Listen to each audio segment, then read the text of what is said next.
Hello મિત્રો, જય શ્રી કૃષ્ણ. કેમ છો બધા? તો મિત્રો અમે ગયા હતા આજે ગામ. આખો દિવસ ઢોરા રળા મૂકીને ગયા હતા ગામ.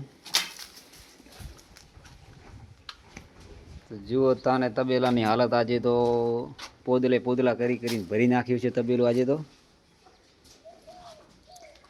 જુઓ તો આખે તબેલાની અંદર પોદલા પડ્યા છે આજે તો.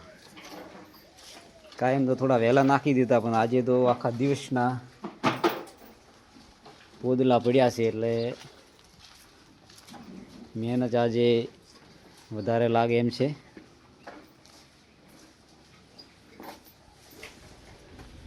મિત્રો, પશુપાલનનો ધંધો એવો છે કે મહેનત તો કરવી જ પડે. મહેનત ન કરો તો કશું વધે એમ નથી.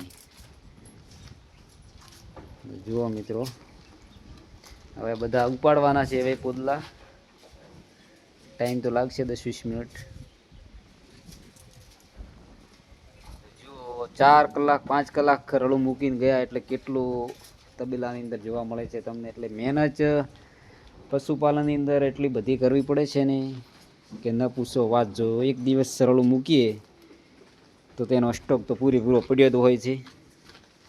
અને સવારના સાર નાખી ગયા હતા ફૂલ ગમેણ, તે પણ જોઈએ કેટલી ક્લાસ કરી છે. જુઓ તાને ડોખળા વધ્યા છે. હવે પાછું બધું ખાઈ કરીને કમ્પ્લીટ કરી દીધું છે.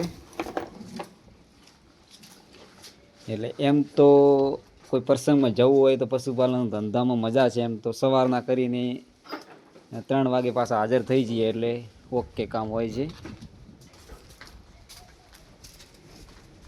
એટલે આખા દિવસનું અમે ચરવાનું એટલે કે ખાવાનું આ ગમેણની અંદર ભરીને જઈએ છીએ. એટલે 3 વાગે એટલે પૂરું ખાલી હોય. અને હવે બીજું ભરી દઈશું એટલે સાંજના પણ તેમનો ખોરાક મળી રહેશે ગાયોને.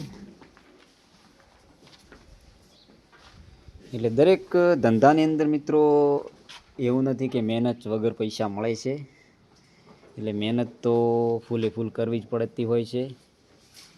બાકી કોઈ ધંધો એવો નથી કે મહેનત વગર પૈસા મળે. એટલે અમારે તો પશુપાલનનો ધંધો છે એટલે અમે તમને જે હોય તે હકીકત બતાવી દીધું. એટલે પશુપાલનમાં કેવું રહે છે તે તમને વિડીયોની અંદર પણ તમે જોયું. તો મિત્રો આવું રહે છે. પ્રસંગમાં જવા મળે પણ તેનું કામ ડબલ કરવું પડે સવારથી, અને પાછા 3 વાગે આવીએ ત્યારે ડબલ કામ ઉચકાવવું પડે, ત્યારે તે લેવલ કામ પકડે.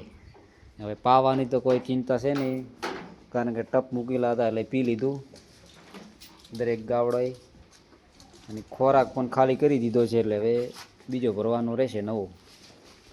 બીજો દવાનું મટીરિયલ તૈયાર કરીશું, મશીન ચાલુ કરીશું એટલે દવાનું ચાલુ. એમ તો પશુપાલન ધંધો સારો કહેવાય, કારણ કે પ્રસંગમાં જવા મળે અને જ્યાં ત્યાં ફરવું હોય તે 2 કલાક ફરી અને પાછું પશુપાલન ધંધો કરી શકાય. એટલે પૈસા પણ સારા મળે. જો આવડતથી ધંધો કરીએ તો પૈસા સારા જ મળે છે. એ પણ અમે ચોકસાઈપૂર્વક આ તબેલાની અંદર બધું નિર્ણય કરેલો છે અને જે તે માહિતી તમને હતી તે આપી. એટલે પશુપાલન ધંધો સારો છે. એમ તો મિત્રો જે પણ પશુપાલન ધંધો કરે છે એ તો જાણે છે ઓલરેડી. બીજું કે આ ગાય જે વેચવાની હતી તે પણ આજે હજી ઊભી છે. કોઈને રાખવી હોય તો આગલા વિડીયોમાં નંબર મૂકેલો છે, તે વિડીયોમાં જોઈ અને કોન્ટેક્ટ કરી શકો છો. હવે અડાણમાં પણ 2 દિવસ પહેલાં કરતાં પણ હવે સારી જોવા મળે છે, કારણ કે અમે ખોરાક આપવાનું હવે ચાલુ કરી દીધું છે. એથી અડાણમાં સુધારો આવી ગયો છે.